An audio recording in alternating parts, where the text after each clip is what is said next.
Good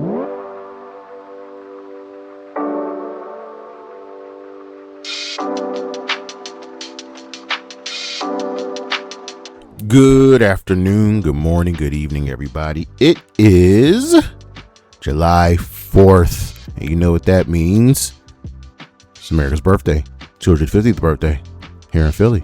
Absolutely. But it's also time for the High Risk Wrestling Podcast. I am your host who will not go quietly into the night, Jeremy Pierce. Welcome, one and all. You know you can check out the socials, Charismatic Creations on Facebook and YouTube, Charismatic_Creations52 on Instagram, and of course the 215 on Twitter. And today's show, we're going to be doing the second quarter review of 2026, looking at the top stories, the stars, the matches, the events. It's going to be a good show, but for now, you know what's next, so just go on and hit my music.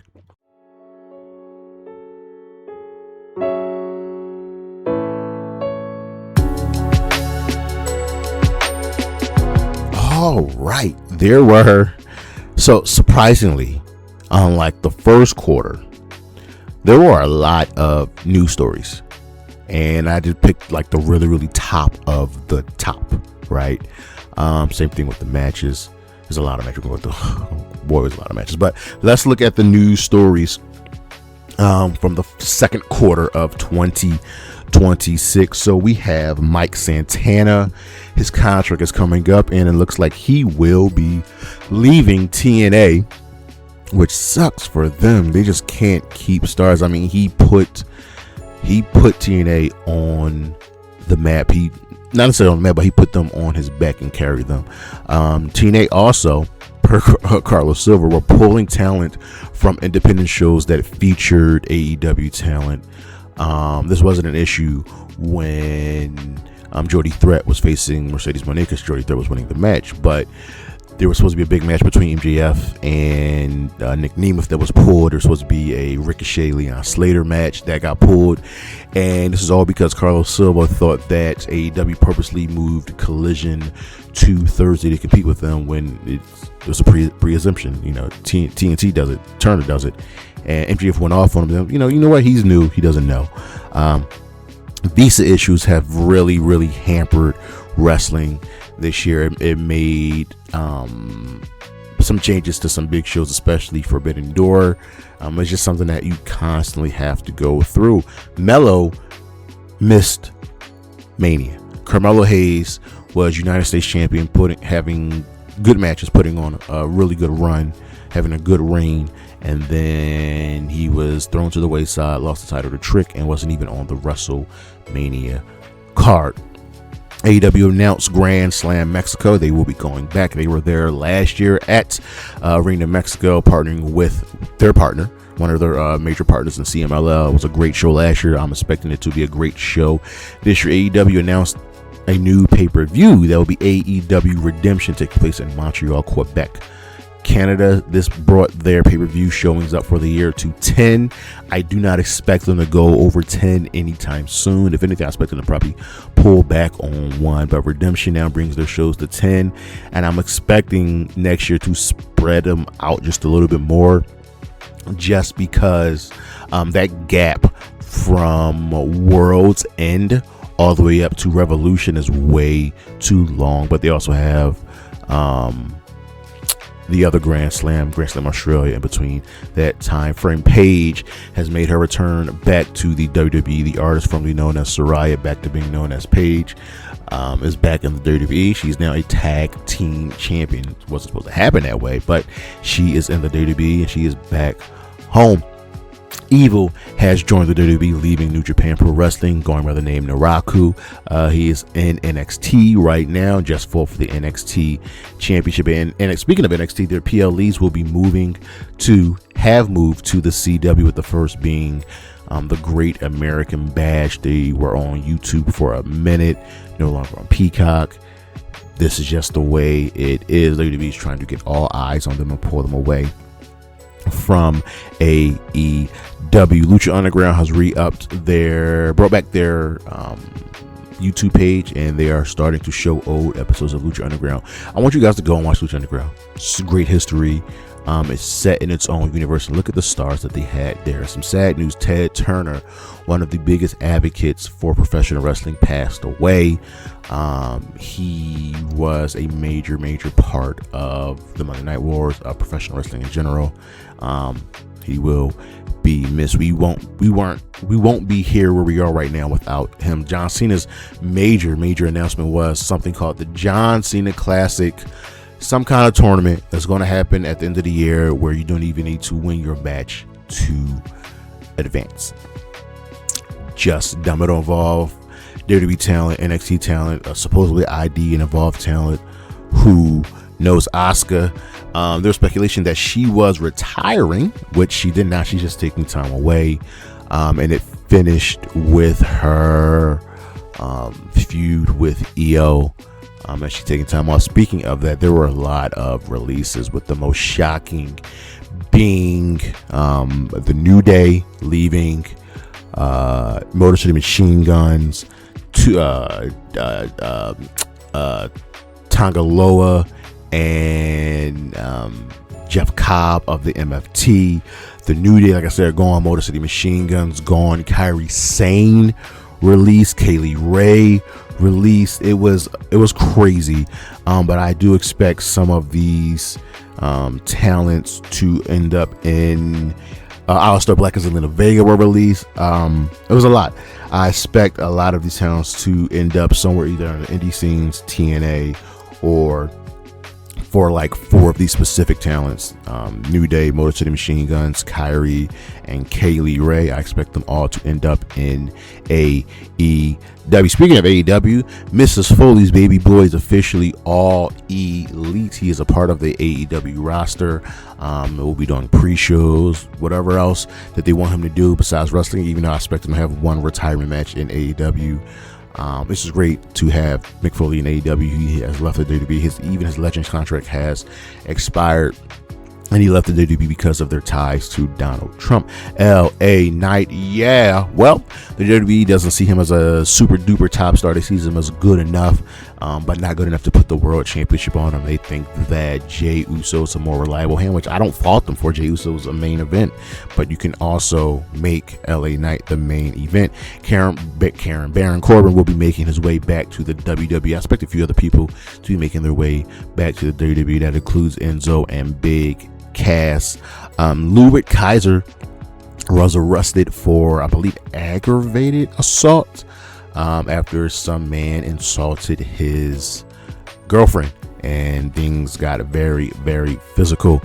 He is going on trial. I don't expect much to happen to him. WWE ID talent have now been screwed in a way that sucks. So they can't use their independent names. So, for example, Starboy Charlie has to go by Chaz Starboy Hall. That's just not good. They were told that you would have this exposure, you would have your independence, and that is completely not true. Money in the Bank has been moved again. Now it's taking place, I believe, in September. This has been a summer pay-per-view, and the WWE has like, no, because we screwed up. AEW is on Tubi. They have a fast channel now. This is a really good start. So now AEW is on Max, they are on Prime, they are on Tubi. What else do we have? There was something else about that. Oh yeah, so my AEW was launched, and it looks like it will start to become the home of a lot of independent promotions to get the word out for those companies. Looks like GCW will be going on there. I believe Produce will be on there. There's a couple others, but this has been really good for the industry. Logan Paul, his crypto CoffeeZilla lawsuit is progressing. He's fighting against this because he doesn't want to be called a scammer. The mass versus mass match was huge, was absolutely huge. El Grande Americano versus original El Grande Americano set the wrestling world ablaze. It wasn't a true luchador match, it was the WWE style match, but it was absolutely fantastic. And after her release, Kaylee Ray made her way back to where she belongs. Wrestling Eve, Pro Wrestling Eve, one of the top, if not the top women's promotion in the entire world.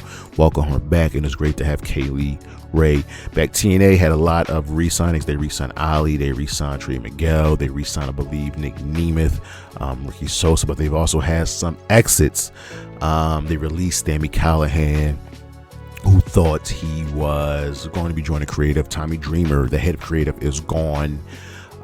There were a few others, but they're going through a restructuring, and a big exit was Tessa Blanchard. And apparently what happened was they wanted her to choose between CMLL and TNA, and that is politics straight from the WWE, as CMLL is AEW's Mexican partner, and Tessa Blanchard, I'm choosing CMLL. They treat me right, they pay me more, I'm a big star there, I can still work the indies, I don't need to deal with your political bullshit.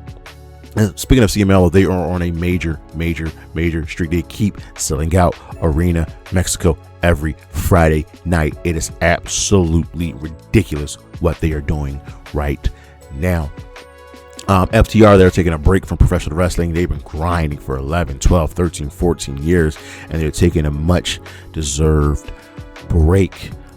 This is just really good for them. I expect them to be back. I do not expect them to go back to WWE. I expect them to take time off to be back in AEW later in the year, when, in my opinion, the tag team division is picking up with. Look, I'm assuming that the New Day and the Motor City Machine Guns will be joining AEW. NWA is now airing on Tubi. They were on YouTube at one point. They were on a couple other channels. Now they're on Tubi. Hopefully, this can be their permanent home. Tony Khan expressed displeasure in buying TNA. This is an interview he was doing. They asked, what about 40 million? He was like, nah, the only reason you would buy TNA is for the tape library, but I wholeheartedly expect the WWE to buy TNA. Yota Tsuji, the current New Japan Pro Wrestling World Champion, IWGP Global Champion, it's like taking shots at AEW, the partners of New Japan, thinking that they have hurt New Japan in some unfortunate way, and Tony Khan just hits back with them with kindness, and that's just how it goes. Joe Doering passed away. He had recently entered hospice about a week or two ago. He's a big part of TNA, and the wrestling world lost another great person. TNA also announced that Destination X will be returning at the end of the year. This was all announced at Slammiversary, and also that the Knockouts will be getting a new championship. They will be getting a television championship. It'll start with a 16-woman tournament. I don't know where they're getting 16 women from, but the tournament has already started. The bracket has been announced, and it looks really good. I expect the finals to either be Mara Sade versus Elena Black, as they have been in a prominent feud, or I expect Indy Hartwell to flat out win it. But those are the top stories of the second quarter of 2026. We'll be right back with the events.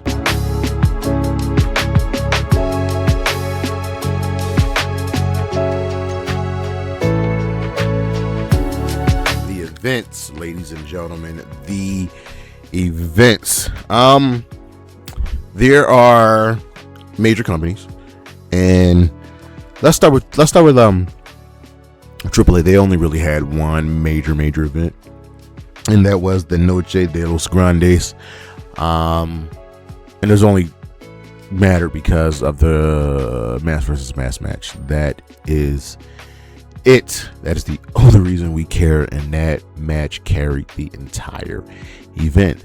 As for the WWE, their events have sucked. They were average at best. So, WrestleMania sucked. Especially WrestleMania Saturday. It was not a good show. Not a lot of wrestling. Too many ads. Not many great matches. Was there a good match on WrestleMania Saturday? Gunther versus Seth, and that was just okay. Then we had the Chamber? No. Clash in Italy was fine. Nothing special. Nothing noteworthy. Nothing to stand out. Meanwhile, NXT put on some solid events. Like Night of Champions wasn't horrible. Their best event was the Great America. Was Stand and Deliver. Stand and Deliver was pretty solid. TNA put on an okay event with Slammiversary, but we all know who put on the top events for this year, for the second quarter. I mean, and that was AEW. They have been on a run since All In of last year. So the first event was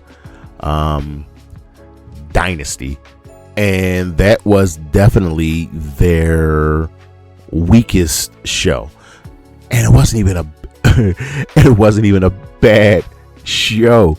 Dynasty was headlined by the MJF Kenny Omega World Championship match, was absolutely fantastic, but the rest of the card, the opening tag match between the Young Bucks versus Takeshita and Okada, Ricochet, Jericho, which was fine, which is the weakest match on the card.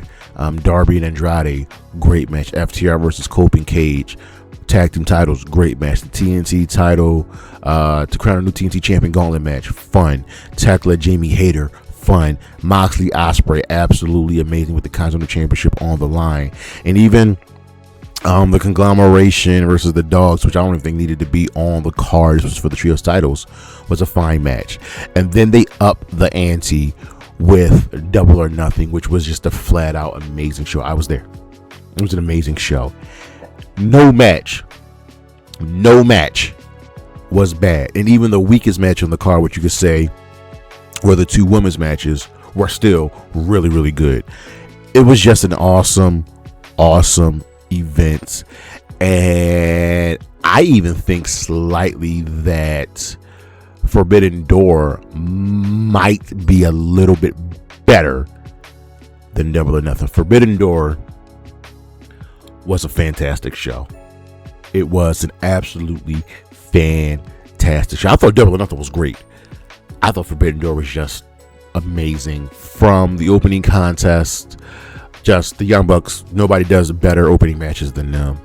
Omega and Zack Sabre Jr., Mox and Bandito, Shota and Pac, Tekla and Starlight Kid, Cope and Cage versus the Dogs, the Steel Cage match, and then of course, obviously, the two Owen Hart finals matches, Ospreay and Swerve, Mercedes and Maya World. Just I can't rave enough about those two matches. And at the current moment, at the current present time, I have Mercedes and Maya World as my match of the year so far, right now. WWE might have one match, and that would be the Mass versus Mass match. But the two Owen Hart matches carried, and Forbidden Door was an absolutely amazing show. Just I don't know what else to say about it and raving about how good it was. The events that shaped that second quarter all belong to AEW. And Slammiversary wasn't a bad show, but the WWE just can't compete at the moment. We'll be right back with the best matches.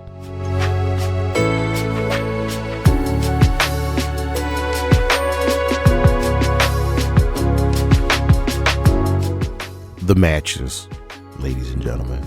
There were a lot of really good matches in the second quarter. And I'm gonna be real with you, most of them belong to AEW. There isn't a company that consistently puts on great matches like them. So let's get into them. We start off with Dynamite coming out of Dynasty, I believe. Darby Allin got his World Championship match, and became world champion. And it wasn't even a long match. It was short, but it was the way Darby won the match. And then he went on a streak, which you'll see a little bit later. Zarya Soruka, last woman standing. Zarya expelled the demon that is Soruka, sending her to the main roster. This was probably the best women's feud in NXT in a very, very long time. Mark Davis, Will Ospreay. This was the match that Mark Davis just murdered Will Ospreay. Killed that man, and it drove Mark Davis into the arms. Drove Will Ospreay into the arms of the Death Riders. And then we go to Darby Allin's run as champion. He was putting on championship match after championship match after championship match, and the first was him versus Ciampa. Amazing match. This happened on Dynamite. We had Grand Queendom Shiori versus Megan Bayne, with Shiori putting the IWGP Women's Championship on the line. This just showed one that Shiori's just freaking awesome, and that Megan Bayne is a future Women's Champion. From that same event, Sayaka Kurara defeating Saya Kamatani to become the World of Stardom Champion. This was shocking. In the sense that Saya was on a roll, and Sayaka was the new girl, and she did the damn thing. And we go back to Dynamite. Darby Allin with the World Championship on the line, putting it on the line against his boy Brody King, and they squashed their beef, and it was a fantastic match with Darby Allin finding another way to win. Then we got Wrestling Dantaku from New Japan, Andrade versus Yota Tsuji for the Global Heavyweight Championship, with Andrade becoming the champion. From Dantaku tag, Colin Newman putting the IWGP Championship on the line against Shingo Takagi. Colin Newman becoming the youngest IWGP champion at the time. Then we go back to Darby, another World Championship match, him versus Kevin Knight, and Darby finding another way to win. And then in just the most random of random matches, because Collision is just really, really good for that. The Bang Bang Gang, the Young Bucks versus the Dogs and the Death Riders, just fun tag team wrestling. In that same show, I believe this is the one at the golf course. Darby Allin versus Pac in a no countouts match, and they just wrestled all over the green. It was fantastic. From Backlash, there we go. We finally got a WWE match. Io Sky, Asuka, the closing of their feud, just beautiful, beautiful, beautiful. From NXT, two women that I could see wrestle every day and twice on Sunday. Kalani Jordan and Kendra Gray put on another fantastic match, and this was the first of like their 3 matches that he had throughout that second quarter. Just fantastic. Back to Darby, world title, him with Takeshita. Just great. Great. You know, the funny thing is about Darby's reign and the matches he were doing, these were people he was supposed to face in the Concert of the Classic from last year before he got hurt. Just people want to say the AEW doesn't have any story. Telling from the Best of the Super Juniors, Kushida versus Robbie Eagles. Once again, you see how good Kushida is, but you really, really can see what kind of star Robbie Eagles is. From Dynamite, Briscoe, Ciampa, anything goes, settling their feud going back to the days of Ring of Honor. Like, just beautiful. We got another match from WWE, ladies and gentlemen. I can't believe it. The Vision versus the Street Profits for the World Tag Team Championship. And this is the match that the Vision retained. It was a really, really awesome match. From Double or Nothing, come on, what can I say? Copen Cage versus FTR on the I Quit Street Fight for the Men's World Championship, with FTR losing, Copen Cage becoming the champions. Takeshita Okada, the International Championship, with Takeshita winning. Just so good. Ospreay Joe in the Owen quarterfinal match. Swerve and Bandito in their Owen quarterfinal match. Darby Stadium Stampede match from Double or Nothing. MJF versus Darby and Tyler versus Hare. They just beautiful, just absolutely beautiful, kind of amazing event. Double or Nothing is. Double or Nothing and Forbidden Door are the 2 highest rated non memorial shows on Cage Match. From AAA, Noches de los Grandes, obviously, Mass vs. Mass, El Grande Americana versus original El Grande Americana. From Stardom, God's Eye versus Hate for the Artist of Stardom Champion. This is their tag team championship match. Really, really good stuff there. From Eve 150, Miyu Yamashita versus Chris Statlander for the Eve International Championship, with Miyu winning the belt. From Collision, 2 of my favorites, but especially Hazuki versus Persephone and their Owen Hart quarterfinal match. From NXT, once again, ladies and gentlemen, Kendall Gray and Kalani Jordan they are just better than everybody in NXT, with the exception of Tatum Paxley. I'll put Tatum Paxley in that top 3 right there from Dynamite. Mercedes and Hazuki in their semifinal Owen match. Beautiful. It wasn't as good as the match they had 2 years ago, but they were absolutely fantastic. From CML, New Japan's crossover, so Fantastica, El Sky Team versus Unbound Company. From Collision, Maya World, Athena, and the Rise of Maya World, her semi-final match. From Global War Cincinnati, Athena Shuri for the Ring of Honor Women's World Championship, with Athena getting her win back against Shuri. From Collision, man, this awesome tag team match, Mercedes and Athena versus Heian and Maya World. From Forbidden Door, I want to say the entire card, but I'll pick and choose. Kenny versus Zack Sabre Jr., Mox and Bandito for the Continental Championship, Mercedes Moné, Maya World, Owen Hart finals match, my match of the year. The 12-man steel cage match, Ospreay and Swerve finals. Like, it was, Forbidden Door was just so good. From Night of Champions, Sami Zayn, Cody Rhodes, and Gunther WWE Championship. From Great American Bash, Kendall Gray and Lola Vice. Just absolutely amazing. There were some really great matches this year, and we'll end this show with the stars of that second quarter.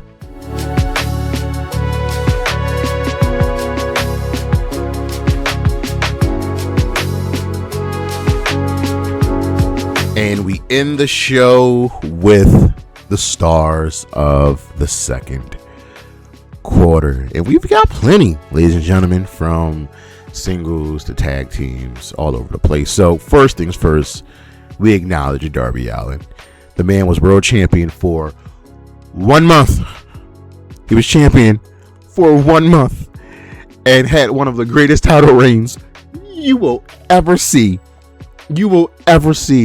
That man put his body on the line, rode it till the wheels fell off. It was absolutely fantastic.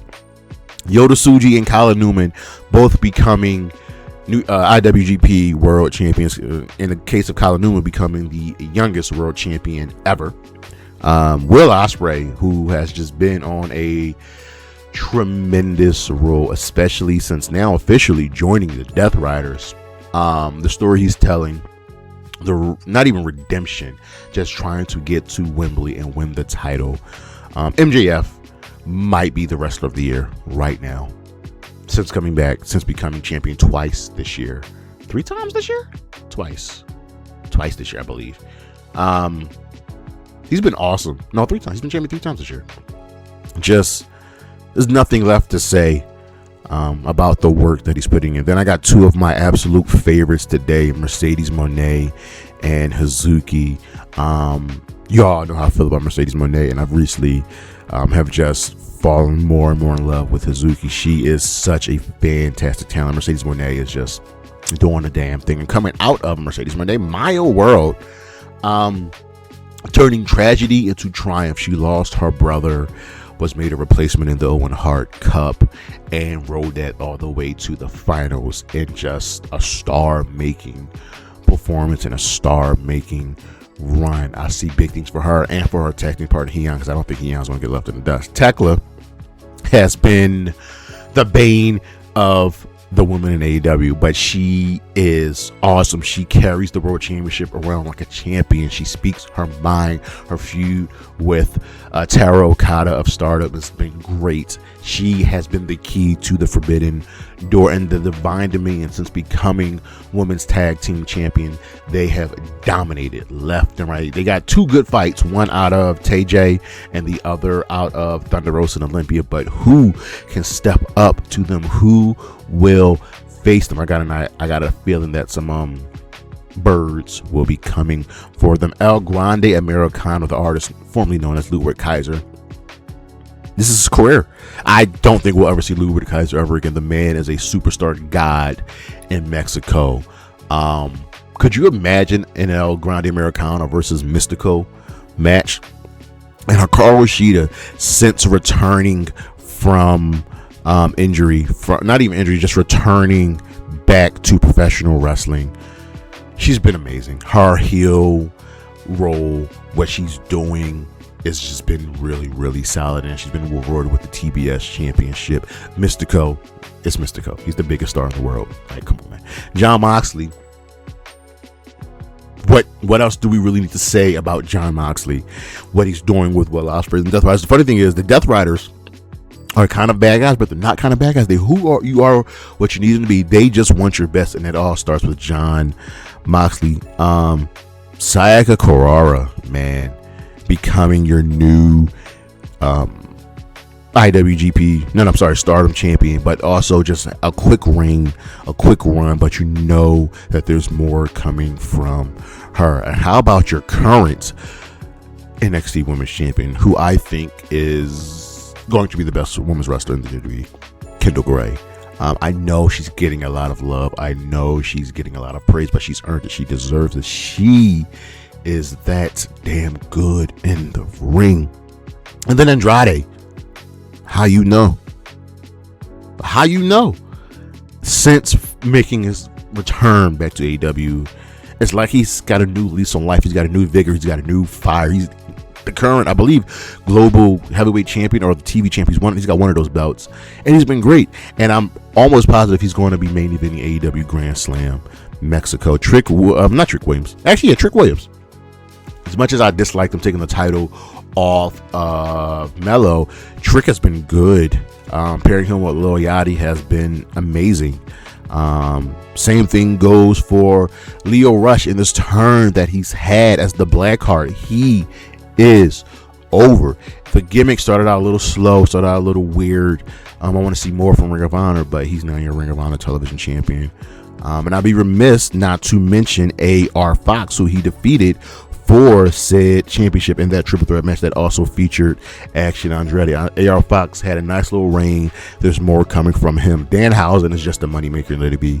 He just makes money. He's just there. He just does the damn thing, and it's over with them scumbag New York Knicks winning the NBA championship. And lastly, ladies and gentlemen, your current WWE champion. We don't know for how long, but Sami Zayn. The man is everything. The man is the last real good guy, and we're all so excited for him. But that is our show, ladies and gentlemen. That is the second quarter of 2026. You can look on the screen we got coming up, because it's going to be a quick month before we move into All In and SummerSlam. But check out our socials, Charismatic Creations on Facebook and YouTube, Charismatic _ Creations 52 on Instagram, the 215 on Twitter. And as always, Suzuki and a J, Chris Statlander, Willow Nightingale, Priscilla Kelly, Isla Dawn, and Bailey. Holla at your boy. Peace.